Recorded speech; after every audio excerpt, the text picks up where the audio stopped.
already. What is your name?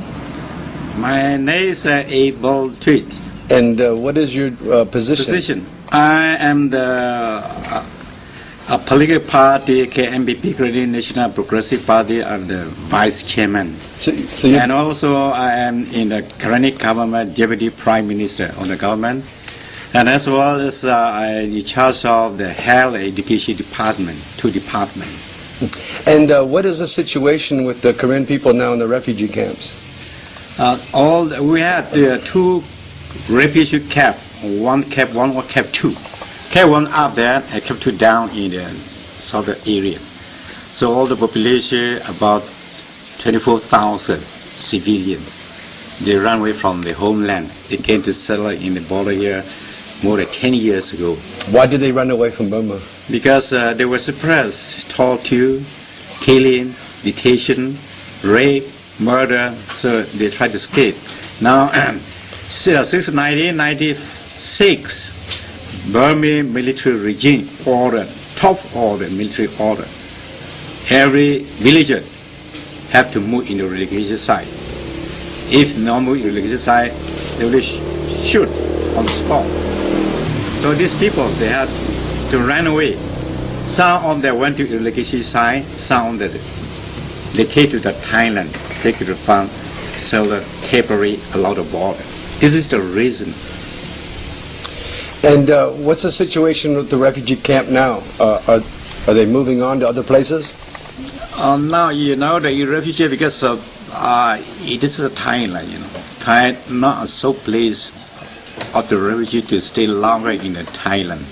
Actually, they like to allow only a few years, something like that, but more than 10 years already.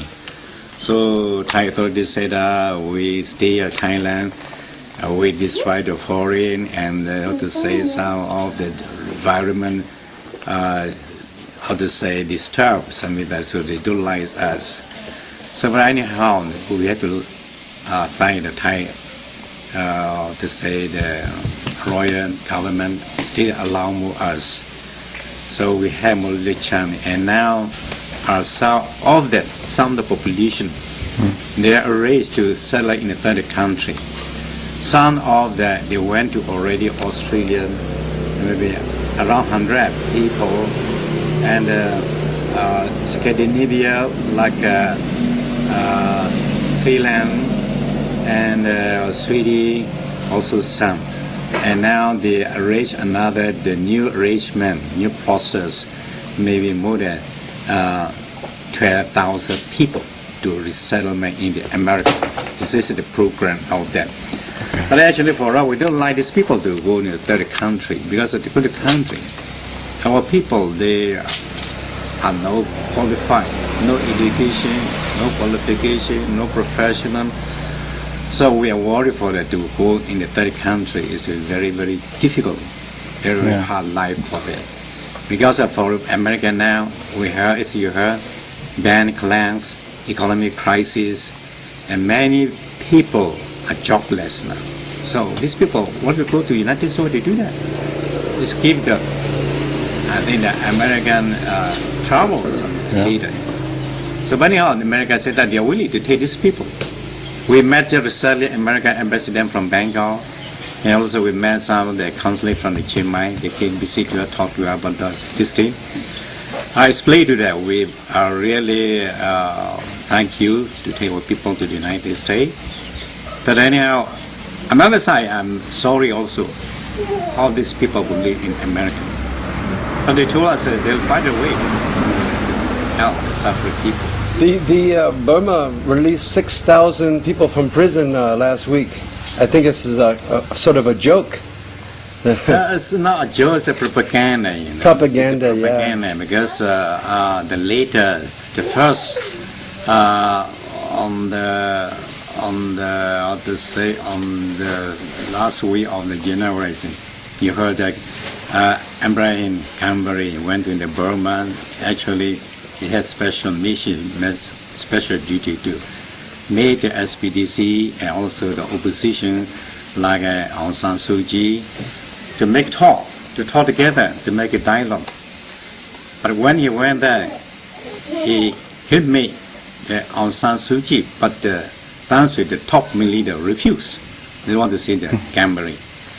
So actually the whole to have some benefit, some success to make the SPDC top leader and Aung San Suu Kyi to talk on the table to solve the problem, political problem by political means. But it's not succeed. It will not succeed. So, and after that, I heard that, like a human rights commissioner, Thomas Gardner, he also recently went to Burma also. So he liked to visit some prisoner in the prison. He liked to find out the situation in Burma, but Burma all the time they refuse. They tell people lie. So but anyhow, these two people there came out from the Burma. They released some 3,000, 6,000 prisoners, but these prisoners are not political prisoners. These prisoners are bandits. Sometimes they arrest these people, put in jail just occasionally, sometimes if needed, they release these people to show propaganda. Actually, when they released 3,000 or 6,000 people, only 2 prisoners, political prisoners, was included. There's some news out that some human rights group accuses the Burma government of crimes against humanity for the hurricane cyclone because they did not let the world come inside with aid and assistance.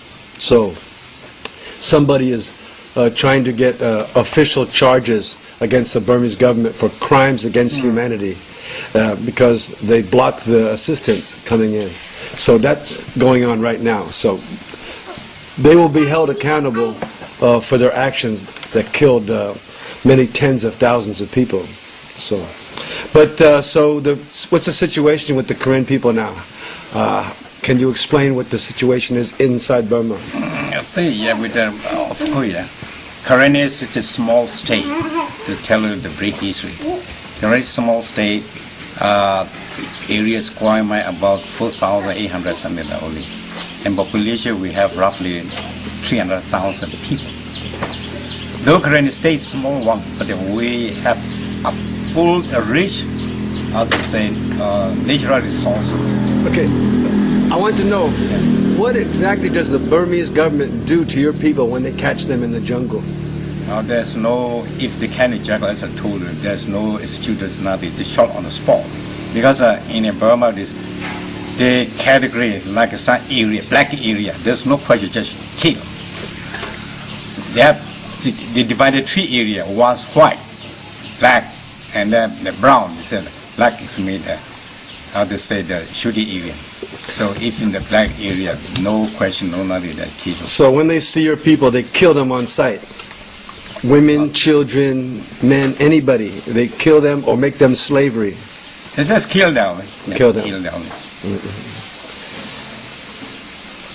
So someone said if they empty the refugee camp of 100,000 people, that Burma will fill it back up again with another 100,000. That this is never going to end. It's a never-ending war. It's the longest civil war in the world, 50 years already. Right. So we're looking for a resolution. But United Nations is all bark and no bite. Just makes noise. So right. we need somebody to do something and have a regime change like they did in Iraq and other countries in the world. Go in and take out the government. We had although we had the plan, because unless the regime change, there's no proper, no democracy, no right in Burma. So absolutely we believe that. That's why especially our ethnic nationality, we all live around in Burma, like Kachin, Xian, Karen, Hmong, Karen, Arakan, and Chin, about 7 people. So we lost our right for a long time, or more than 50 years since Burma became independent. So unless this regime change, there's no hope.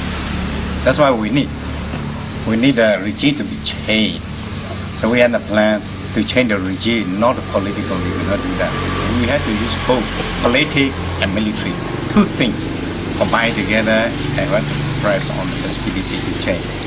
And now also even the Burmese people, before that Burmese only suppress, kill, torture the ethnic nation, they're not non-Burmese people. But now Burmese also they do to the old people. So we have more ally, more stronger ally, I mean, including some on the Burmese dissident, opposition, democratic force. So we have more strong allies, something like that. So we think within these 2 years, we hope something to be changed. Or maybe, if not changed, will we continue until we obtain or we achieve our goals? So you will fight forever, no matter how long it takes. Yeah, we fight until our die. So you'll fight forever. Yeah, we cannot surrender. For myself, I fight in the jungle more than 36 years already. 36 years have been fighting in Burma. So, if you have one thing you want to tell the world about what do you think? What do you want the world to know? Not we let to request the Western country, the civilized, the democratic country, to give more some hard pressure on Burma. Already in the United Nations General Assembly, even the Security Council, France government, they spoke a lot. American government, they have done many things, make a sanctions, strong sanctions. But Europe, little bit, mostly they just to apply the engagement. But to deal with SPDCs, there's no hope, no progress for a long time. So but anyhow, the situation is very, very, very difficult, crucial. So we like to request more again the Western country like France, American, Europe, to think, to review all the events in Burma. Just recently after the human rights, Thomas Utana came back, and also UN Special Envoy Gamari also not something all these things. So anyhow, if the international does not give much pressure, the SPDC will continue to make more suppress the people. Anyhow, we would like to request the Western country to like to do more strong pressure on the military regime. We know that the Bush administration did a lot for Burma, especially the President Bush's wife, Laura Bush. So we hope that this continues with Obama, President Obama. Being an ethnic minority, he should understand discrimination and prejudice and racism and try to protect all people in the world. We are all God's children, and we need to make human rights for everybody in the world. So I hope that your people will be free someday of this tyranny going in Burma, killing all the ethnic minority, ethnic cleansing, genocide, torture, rape, prison. Right. So the world is with you. We pray for you, and we'll fight on till the end. Thank you for your time today, Mr. Tweed. No, yes, thank you. We really appreciate talking we to you. have just few things to talk about, but anyhow, maybe more in the future we have more connection, something like that. So actually, the President Bush have done a good thing. Okay. But we are little suspend about the President Barack Obama because he don't make very clear about his policy on the Burma. So I think that because they said that they mentioned the reviews again the policy something like from American policy on the Burma. So we hope to do continue like President Bush. If he makes some different, maybe I think it will contradict to against the will of the people in the Burma suffering under the military regime's bullying. The president of the France, President Sarkozy, is good. He talked good, but straight one to SPDC, but we need more the Sarkozy to make stronger. So the world should not do business with Burma until it changes. But also in the dissident, I mean the democratic force living in Burma also, because it's benefiting all the SPDC for military ruler, not for the civilian. It's hard for the world because everything, China controls Burma, and everything in Burma comes from China. China produces everything for the world. Right. So it's hard. So the Western countries should boycott Burma until they change. That is our will, all the people living, the ordinary people, the sincere, all the people of the Burmese people, as well as the oppressed of the ethnic nationality. We want to change everything. Like our Western country, we have more democratic way, democratic system. were living under the military regime for more than 30 years. Because 1962, Navy took the power.